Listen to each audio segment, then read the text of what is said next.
Okay, I want to talk a little bit about the scholarships and how you went to school, because that I think pertains to not only when you're going to the university like you did, but also once you get done with the university and you want to do continuing education.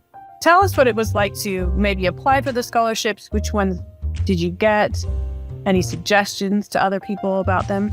Yeah, of course. So my first year, I had gotten an academic scholarship at ASU, and it covered a good amount of my time there.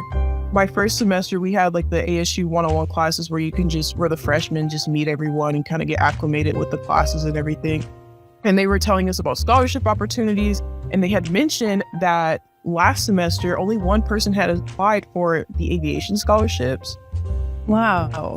Right. So the next semester, I was like, okay, well, I'm going to apply for these scholarships. And the worst that can happen is that I just get rejected from them, whatever. So I started applying. Every semester, I ended up getting a scholarship. Every semester, I applied for these scholarships. And it was very simple. They just wanted to know what you're doing, how these scholarships would help you, what you plan on doing, who you knew, and why you liked aviation, just the basic things, and why you think you deserve the scholarship. But yeah, every single year I ended up getting one, and they would tell me the same thing. They would say, not a lot of people applied. Like the scholarship pool is so bit large, and there's so little people applying for these scholarships, and you have been the only one to constantly do it.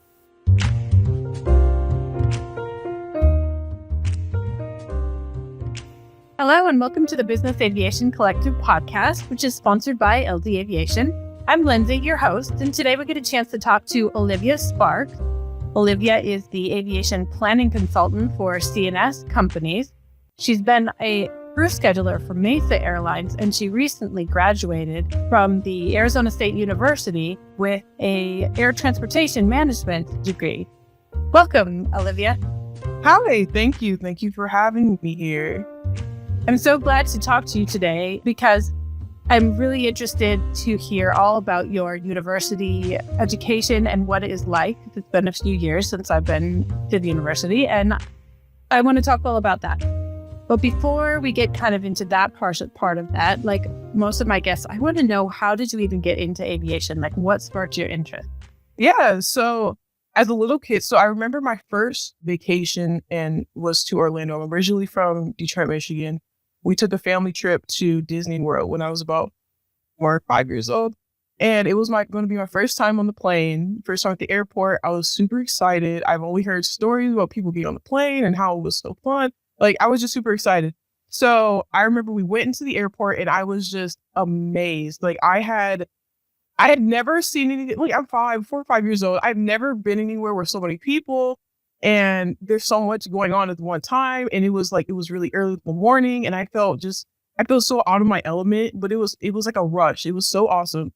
So we got on the plane, and I can't remember what type of plane or who we flew, but to me, it was a huge plane, and it was a huge type of trip. So yeah, I don't honestly, I don't remember the trip to Disney World, but I do remember being on the plane. I do remember being on the plane and being in the airport, and it was just awesome. I knew then, like, I love this. Like, I love being here. I love this atmosphere. Like, I don't know what I want to do, but I like being here. And like, just every time I went to the airport, it was just like, I felt like I was home. Like, I felt like I was where I needed to be. Yeah. So ever since then, I enjoyed not only being in the airport, but I enjoyed traveling. I love to travel, and it was just, it was hand in hand, and it kind of sparked an interest for me in high school, and I pursued it in college and fell in love ever since. So nice. Okay, so that you were young when you first got introduced to airline travel, and then in high school, I'm kind of curious, were there any avenues for you to learn more about aviation? Some schools have it and some don't. Unfortunately not. There was nothing at my school that pertained to aviation, but I did live near an Air Force base. And I would planes a lot, and I never really got into the military side of aviation or anything, but my parents were friends with a lot of people who were in the military, and would go to the base a lot and just talk about what they saw and what they did there. And I thought it was pretty cool. But other than that, I didn't have much of a experience or knowledge about aviation when I was in high school. That's always interesting to me because, sometimes we see people, they go into aviation because they've got a parent or an uncle or some type of family member that's maybe pushing them. But this is obviously your passion, just yours, and you went for it. Right on. Yeah. Yeah. So like I said, I like to travel a lot. So I was in the airport a lot. Like I remember for summer break, I would be at the airport at least like 5 times during summer break. We were always on the go. That was my aviation experience, quote unquote aviation, being in the airport a lot, just to be on vacations. That's what I liked. And that's what I looked into. So that's awesome. Any kind of a side note, any of your, what's your favorite destination that you've been to?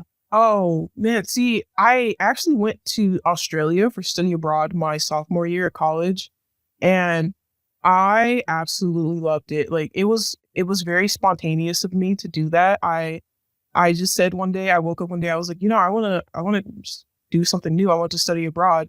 I didn't have the chance to go to school outside the state. I stayed in my area, so I wanted to experience more. So yeah, being able to go to Australia, that was probably the best destination, best place I've ever been. And I met some amazing people, and I was there for about 7 months, and honestly home. So it was awesome. It was a great experience.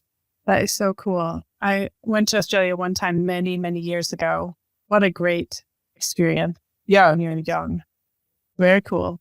All right. So you graduated high school and then you went to Arizona State University. What even drew you to Arizona State? I don't remember, but someone gave me a list of schools that they were FAA certified. And I was trying to go initially for air traffic control, but I heard manned and was very low, and it was very, very hard to get a job. And I was worried. So I didn't know what to do. I was I was trying to find a new major, and I found that ASU had a aviation management program. And I was like, okay, well, that sounds promising. So I looked into it and I contacted the administrators for the school, for the campus, because I had went to a satellite campus. So there's ASU Tempe, which is the bigger campus. I went to a satellite campus in Mesa, which is the Polytechnic. Yes. So I ended up going and I researched it and did something. And I was like, I'll give it a shot. If I don't like the major, if I don't like what I'm doing, and I can always change it. I'm a freshman. But yeah, so I was just given this list. I applied to all the schools that had aviation, and it just worked out for me to go to ASU. They offered me the most scholarship money. So I ended up just going there, and it just worked out pretty well. Great. I mean, that's a wonderful part of the country. Yeah. Yeah. I mean, it's warmer at least than Detroit. Yeah. Yeah. I'm from Minnesota originally, so and I moved, to all over, but now I'm in California, and so I really recognize or appreciate that warmer weather aspect of things. Very nice. So, okay, I wanted to talk a little bit about the scholarships and how you went to school, because that, I think, pertains to not only when you're going to the university like you did, but also once you get done with the university and you want to do continuing education. Tell us what it was like to maybe apply for the scholarships. Which ones did you get? Any suggestions to other people about them? Yeah, of course. So my first year, I had gotten an academic scholarship at ASU, and it covered a good amount of my time there. My first semester, we had the ASU 101 classes where the freshmen just meet everyone and kind of get acclimated with the classes and everything. And they were telling us about scholarship opportunities. And they had mentioned that last semester, only one person had applied for the aviation scholarships. Wow. Right. So the next semester, I was like, okay, well, I'm going to apply for these scholarships. And the worst that can happen is that I just get rejected from them, whatever. So I started applying. Every semester, I ended up getting a scholarship. Every semester, I applied for these scholarships. And it was very simple. They just wanted to know what you're doing, how these scholarships would help you, what you plan on doing, who you knew, and why you liked aviation, just the basic things on why you think you deserve the scholarship. But yeah, every single year I ended up getting one, and they would tell me the same thing. They would say, not a lot of people applied. The scholarship pool is so bit large, and there's so little people applying for these scholarships, and you have been the only one to constantly do it. So it worked for me. So I got several scholarships. A big one that I very, very grateful for is it was a Thunderbird Field 2 Memorial Scholarship, and it is a veteran-based scholarship, and it helps aviation scholars in the not in the Phoenix community, but within Arizona get acclimated with aviation, no matter what type of aviation you're into, whether that's being a pilot, air traffic control, management, maintenance. The scholarship helps. It just helps, like any other scholarship, it helps students get by pretty much. And it was also a great opportunity to meet some great people. The people who gave me the scholarship, I formed a friendship with. They're awesome. I see them every year. They host a veteran memorial at the airport. So the scholarship and the organization that gave me the scholarship is at the Scottsdale airport. I see them every year for volunteering event. I volunteer with them, and they usually have it's kind of like a Met Gala almost. Sure. For on Veterans Day, and see them every year. And I go up to the podium and tell everyone, I'm thankful for the scholarship. I'm thankful for the scholarship. I'm thankful for the opportunity. I'm so glad I got to meet you all. And I've met so many people through these scholarships, and it's been amazing. Sorry, that was a mouthful. I can't emphasize enough how helpful and how great it is to receive some type of award and be a part of a family. It almost feels like you're part of family when you receive these scholarships. So it's awesome. That's so great. I really think that you brought up a point that we see a lot of times when we're talking to people about scholarships, not that many people apply. And I really I don't know why not, but whoever's out there that thinking they want, maybe they can't afford to go to school for it, go for these scholarships because they're out there and they're available. In fact, I will do a quick little plug. There's this guide, and it's done by the University Aviation Association, UAA, and I don't know if you've heard of that, but there's a whole book, and it talks about every single college and university in the United States that has some type of an aviation program. And then they also have one that has all of the scholarships for aviation. And all you have to do is call them up and say, hey, I would like a copy of this book. Anyway, I didn't know that existed until like 2 years ago, maybe. So anyway, that's a cool one in case anybody wants to research even more scholarships for university monies. I actually think it also goes for probably pilot training, maybe some dispatch training, all sorts of things. Yeah. There's so many plugs within aviation for some scholarship opportunities and financial help. I'm also a part of some organizations out here. I'm part of SWAHI and AZA. AZA is a airport association based in Phoenix, and SWAHI is the southwest version of it. So it covers Arizona, California, Nevada, and Hawaii, I think. And AZA, I actually got a scholarship from them. I was part of their organization and as a student, and I ended up getting a scholarship with them. Again, a great, great, great networking opportunity. I met so many people, and so many people helped me get to where I am today. And then again, with SWAHI, they're very, very good. It's all about the networking, and they offer scholarship opportunities. They offer full ride opportunities to come to their conferences and meet people and get acclimated with the aviation sector and the industry. So it's all about who you know, and it's in that in the industry is very opening. I found that out very quick, that everyone is very welcoming to help you and put a plug in your ear and just let you know, like, we're here for you, we can do this for you. So yeah, if I can offer any piece of advice as a student, like from one student to another, definitely take advantage of those scholarships. Find out those scholarships. Ask your professors. Ask the admin, like, where can I find scholarships for my major? And network, because once you get those scholarships, you're gonna find that network, and then it just gets bigger and bigger. That's my advice. Wow, that's awesome. That's great advice. I have another question about your university experience. So when I went to school, again, many, many years ago, but we didn't do a lot of business aviation. We did some airport stuff, but most everything was airline based. How was yours? What was your experience? It was very helpful because a lot of what I've learned wasn't just applicable to airports or airlines. It was just business in general.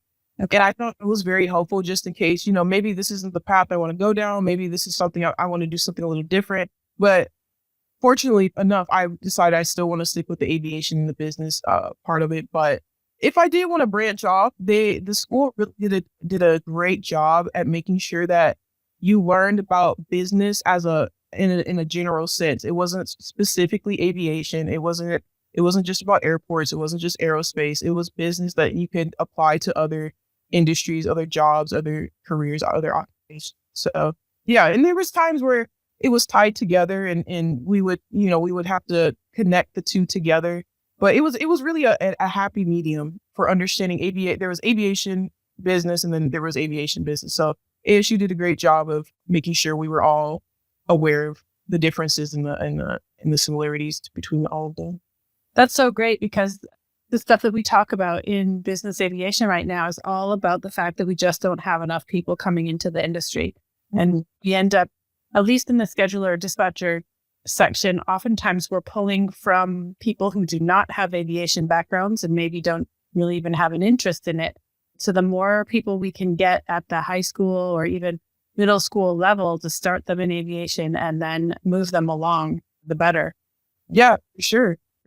Well, great. So you got some scholarships, which was great. You graduated. When you were finished with school, where did you go to? What was your first job?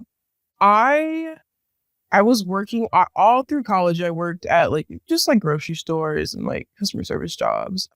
My last semester, I had interned with C&S. My professor actually worked at C&S as a planner. Okay. And he was my professor in the last semester, and he was my planning professor. So he was my planning. And someone had actually sent me a link to C&S. They were hiring a planning intern for that semester, the summer, where I interned during my school year. So I was there for the semester, and I was an intern for about 6 months.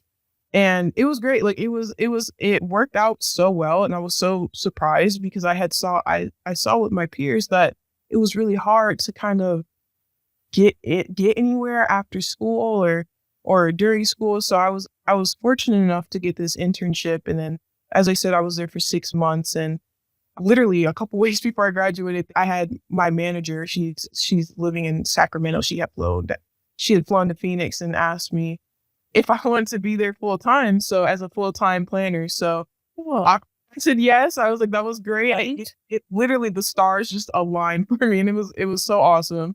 So yeah, I have been at C&S since I graduated. Okay. Cool.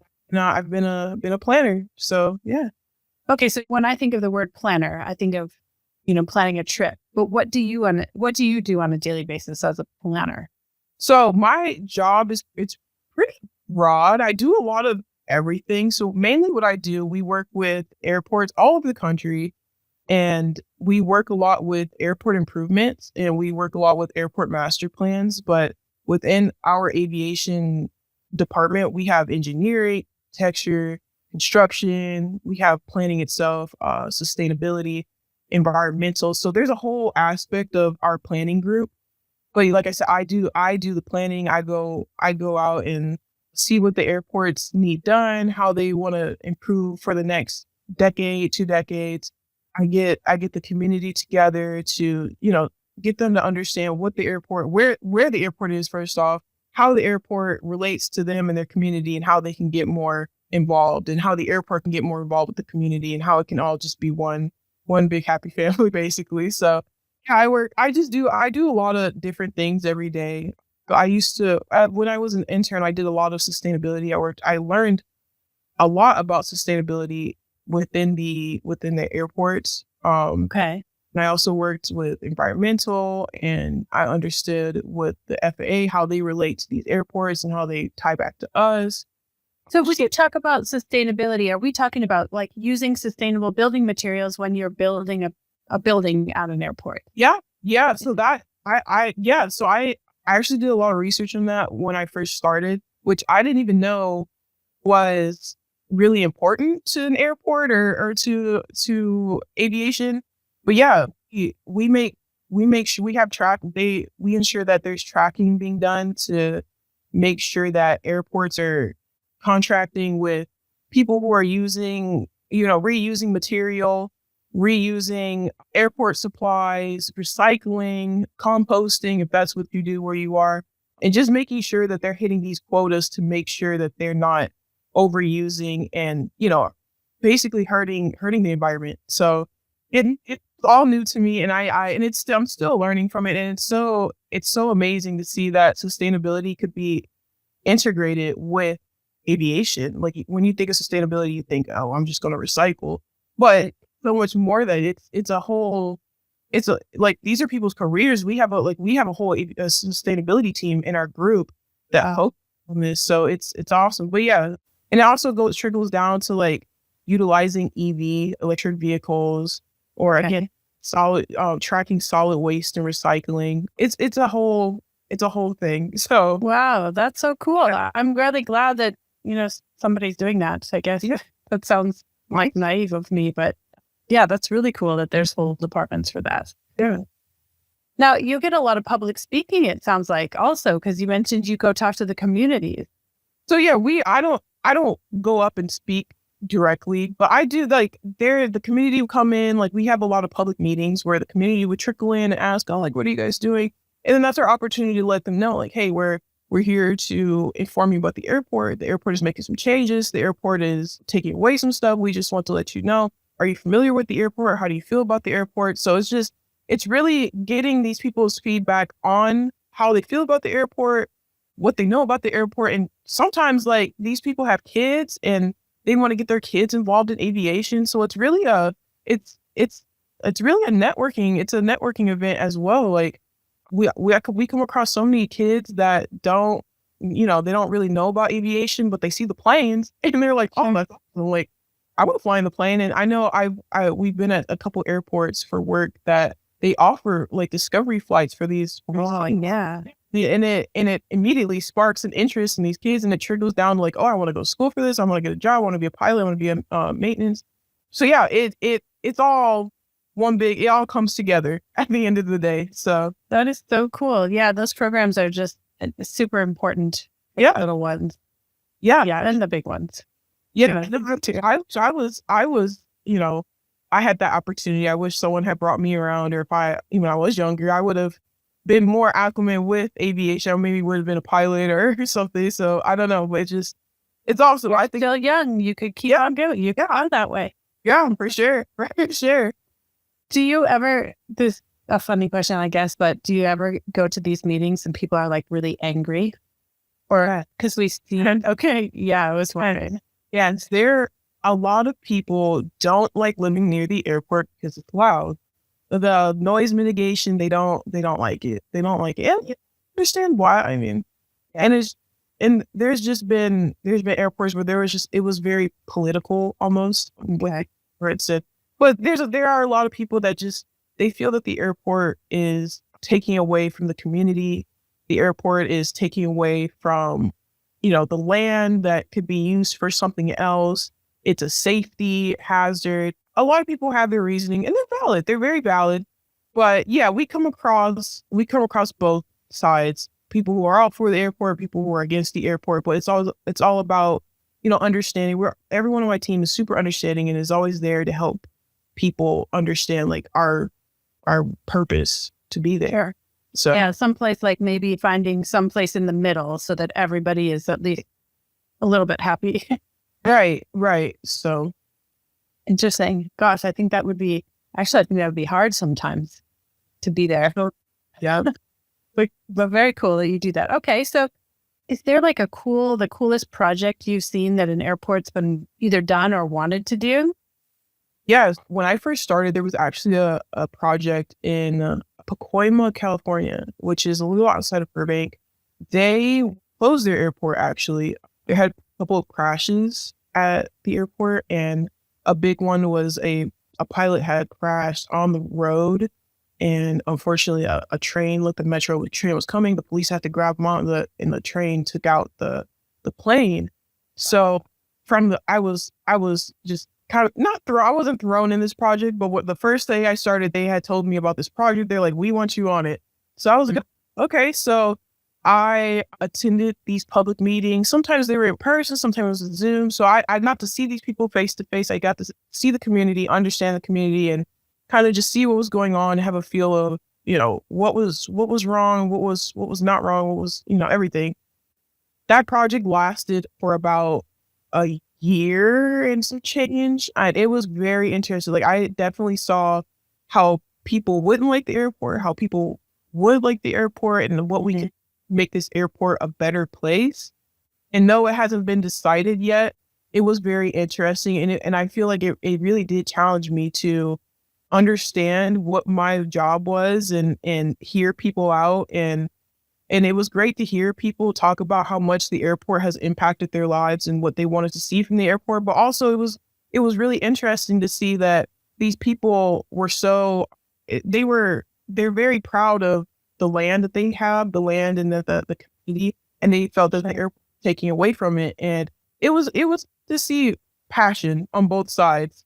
So, and I'm all for that. So it was a great project, and I'm hoping for some more projects like that. Like I said, it did challenge me, and it was just very interesting. So very cool. That's so interesting. Yeah, that you don't really think about airports that want to close, the smaller ones. I guess I don't really think about them quite as much. Right. Crazy. Yeah. Very cool. Okay, so that's kind of like what you're doing right now.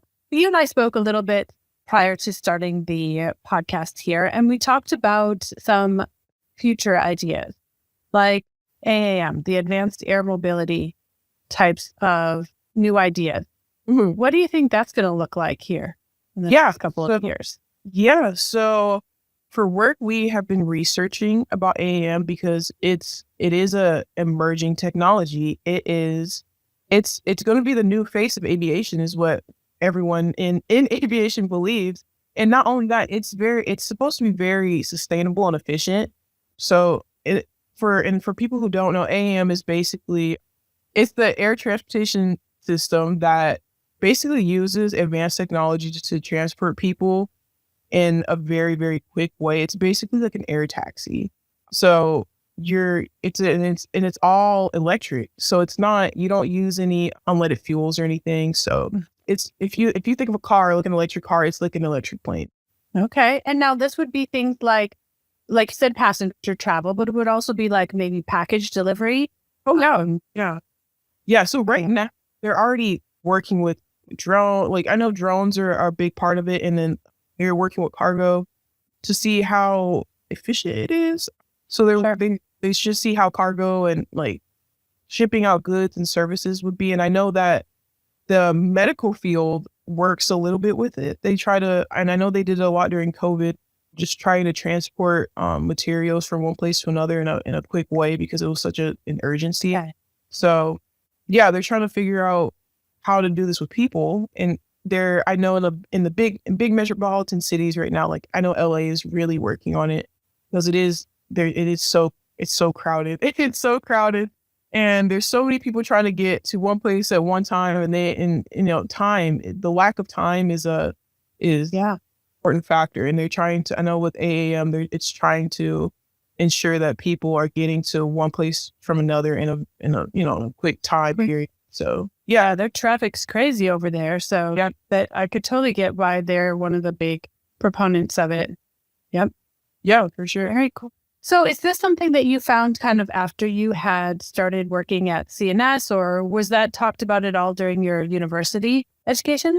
No, it wasn't really spoken about. I thought about UAS, and I knew I had who were into drones and everything, but I never really understood it.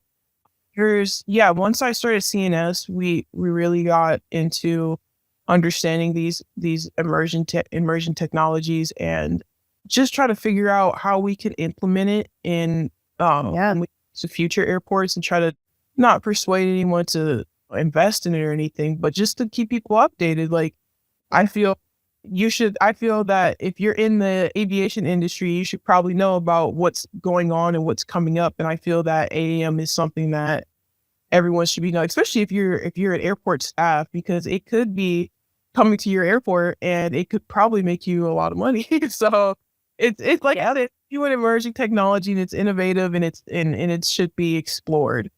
Yeah. Not only could it be like, I think that'd be a great place to jump in and learn about, because you could make some big money. There's a lot of opportunities for creation, using your creativity to have new ideas. But I think even those of us who have been in the industry for a while, we really need to be watching that, because that type of stuff is going to start creeping into what we do on a daily basis and could start replacing some of the work that we're doing now. Right. So Exactly. very good to have. Yeah, very good to keep an eye on. So that's advanced air mobility. I'm going to have to look into that some more, because I'll have to say I haven't really been paying attention to it, but it sounds really exciting. And what a cool, I don't know, it just would be cool. Learn something new. Yeah, there's so much about it. So like I thought it was only just a little bit of information that I was going to be researching, and it turned into this whole thing. I can't get enough research now. It's like you start one article, you're going to end up with reading after reading, 10 articles an hour later. It's a definitely going down a rabbit hole at AM. So it's definitely more, That's very cool. So we also talked a little bit about diversity and stuff prior to starting the podcast. And I really think that's an important topic as well that we need to discuss. How has that maybe affected you? Are there any groups that you join that maybe help fight for more diversity in aviation? Yeah. So like I had mentioned at the beginning of the podcast, I didn't have anyone in my family or anyone kind of just to steer me towards aviation. I kind of just learned it on my own. And I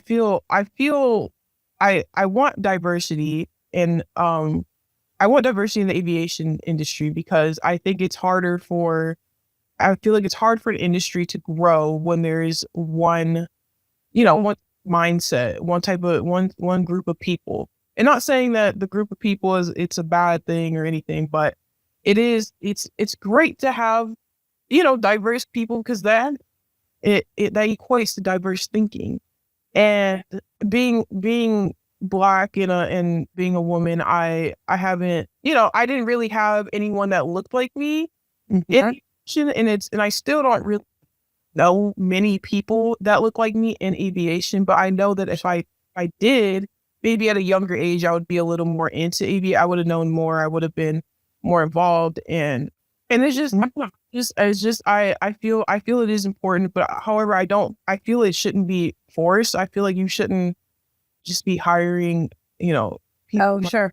You shouldn't be hiring minorities or women just for the sake of saying that they're in the company. I feel that you should really emphasize on getting certain, like lower, you should put a lot of emphasis on finding these groups of people that don't really make up the aviation industry, and focus on educating them, getting them understand what aviation, getting them to know that, hey, there's more to life. There's more to aviation than being a pilot, being a flight attendant. Yeah. So I'm really all for that. I wish I knew a better way to promote what I did, and to little girls that look like me, but no, I haven't been involved in any organizations that had to do with diversity in aviation. However, with my company, we do have a Black resource group, and it's compiled of people who are in aviation and our engineering team, and just everyone in our company.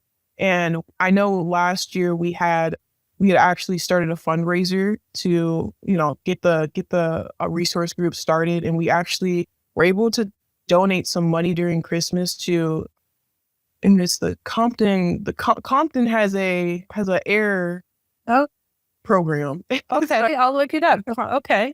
Yeah, they have a program in Compton where they help minorities or people low income get into aviation, and we were able to raise about $2,000. Wow. Yeah, we gave that to them for Christmas. So I just felt that was maybe that helped, and we did some research on some groups that would benefit for the fundraising, and that spoke about diversity. So yeah. Well, I love how you touched about not only diversity in terms of different types of people in the workforce, but different parts of the aviation workforce, because like you kind of mentioned, I mean, people go into aviation and so often that they're like, oh, pilot, flight attendant, that's all there is. You're right. There's so many pieces. And of course, I mean, I've been in the scheduling dispatch realm for over 20 some years. This part of the profession gets overlooked quite often. And I would guess that your planning type of job also gets overlooked. I mean, how many people really sit down and think about the fact that somebody's got to go into an airport and plan how that airport looks and plan how it integrates with the community? Exactly. Yeah. Like the industry is so large, and I think people kind of just, like you said, look past it because they're only told they're only told certain jobs. But yeah, I wish that diversity would be, integrated a little more to get people familiar with these jobs, get, women or anyone, so just any type of different type of demographic to get into the aviation sector. So for sure. No, that's really great. I know we belong to like Women in Corporate Aviation and Women in Aviation International. Those are cool ones. There's the 99s. Of course, I know a lot of the women-based ones, but the 99s was a good one. Oh, and Whirly Girls, that was a cool one. I remember I stopped it, but it's all about helicopter pilots, female helicopter pilots.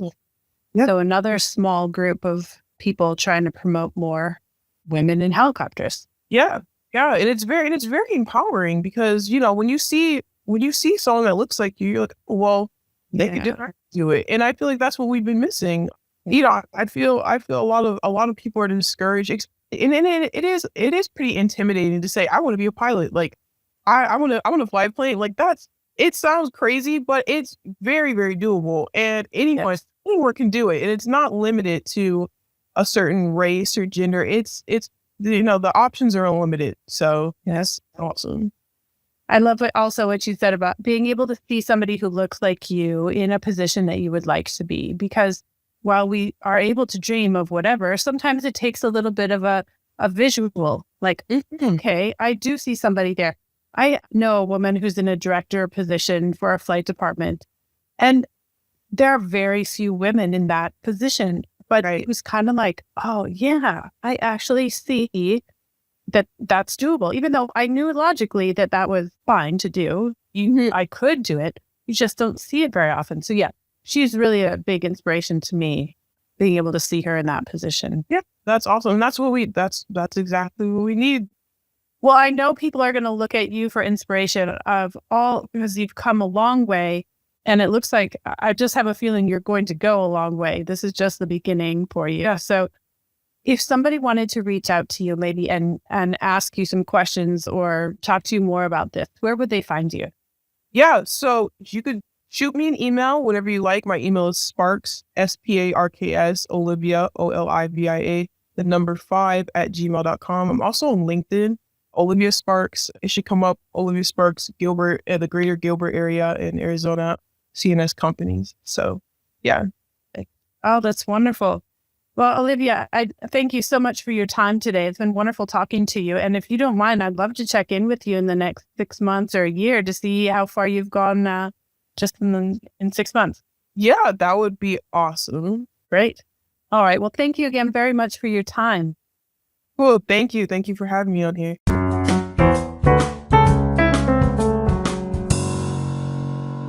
Thank you for listening. Please stay tuned for more episodes. And check out our website for up-and-coming podcasts. This has been a production of the Business Aviation Collective, sponsored by LD Aviation.